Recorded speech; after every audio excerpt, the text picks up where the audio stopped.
Hi, my name's Dr. Catherine Hughes from Crime Psych. Most of you might know that I'm a criminal psychologist and I talk about aspects of criminal psychology. You may have seen the videos that I've done on various aspects of mental health as well.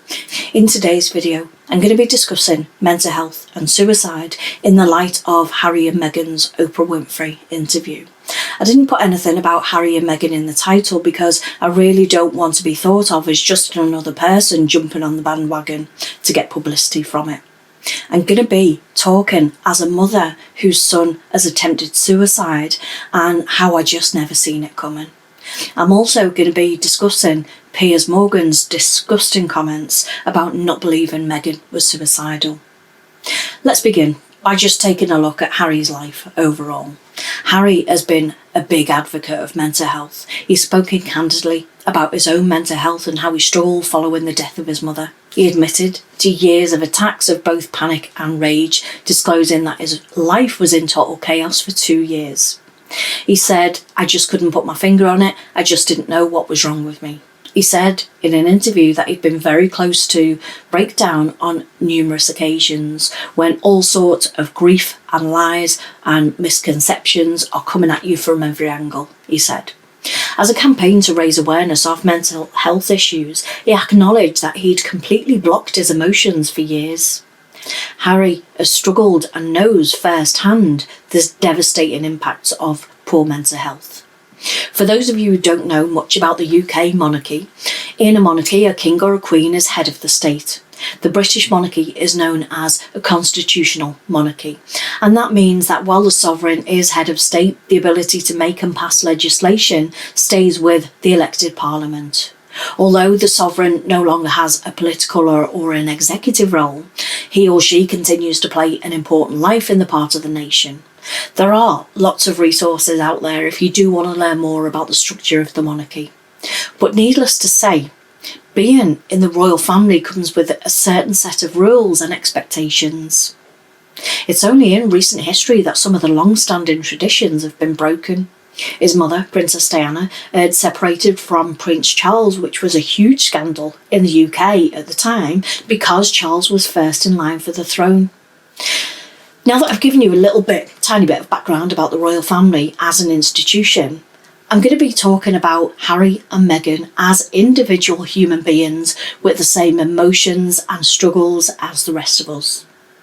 Princess Diana left Charles and it was rumoured that he was having an affair with Camilla.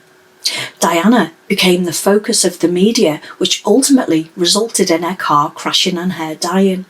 At her funeral, those two grieving little boys were made to walk in public behind her coffin because the institution thought that that was the proper thing to do. Over the years, William and Harry have struggled with their mental health. Harry has now spoken extensively about how he struggled. They watched their mother being hounded by the media, and that media attention resulted in her death. As adults, William broke tradition and married a commoner, and it's expected that high-ranking members of the royal family marry another royal suiting of that high rank. But the media loved Kate, and they gave her lots of positive press. Then, Harry met Meghan and married her.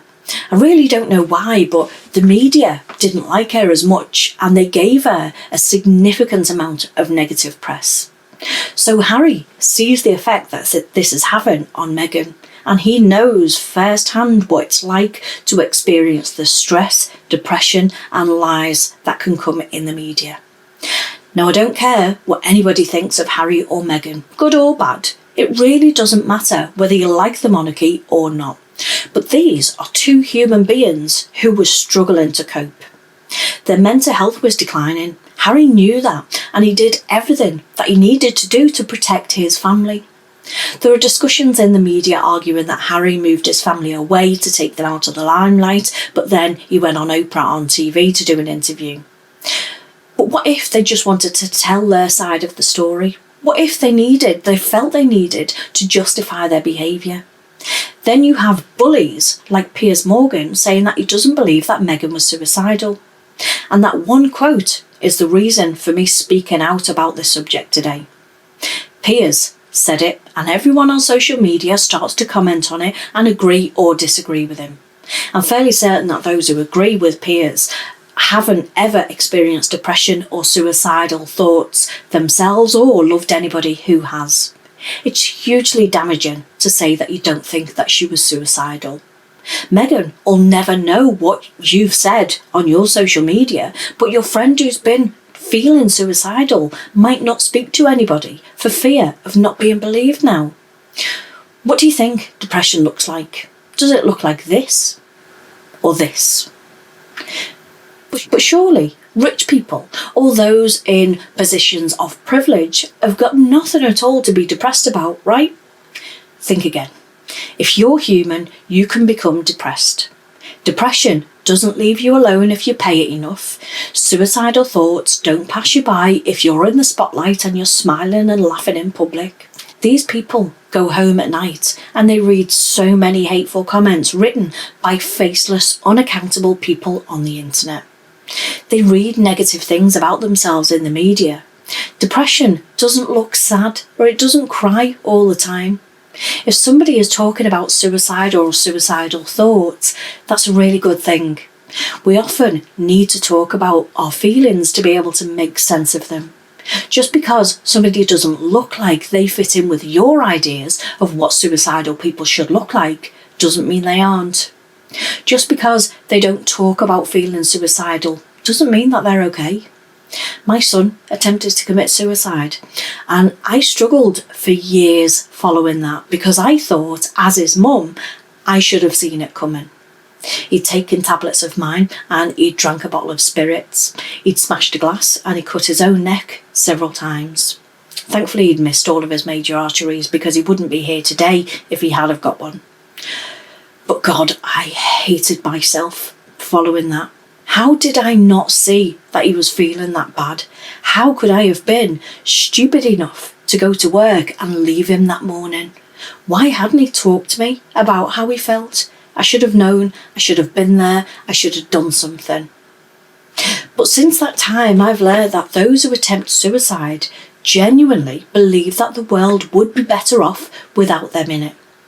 People close to them don't always know how bad they're feeling or what they intend to do or whether they intend to commit suicide. And that's because the person doesn't want you to know. They want to slip out the back door quietly so that nobody notices. They hide their pain and they don't feel as though anybody would want to help them or would be able to help them.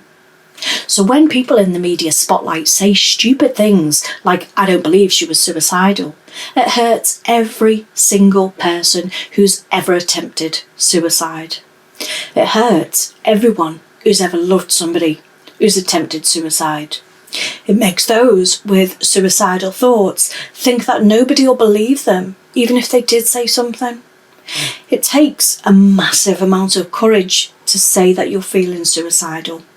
And that courage can be difficult to find when you're at rock bottom. You're at your lowest and you're feeling as though you can't go on another day and you think everybody will be better off without you anyway. If anybody ever tells you that they're feeling low or they're struggling, please take it seriously. Help them. Try to find the help that they need. If you're feeling suicidal, please tell someone to get help. You are loved. You are worthy. This world will not be a better place without you. Thanks for watching then. Bye for now.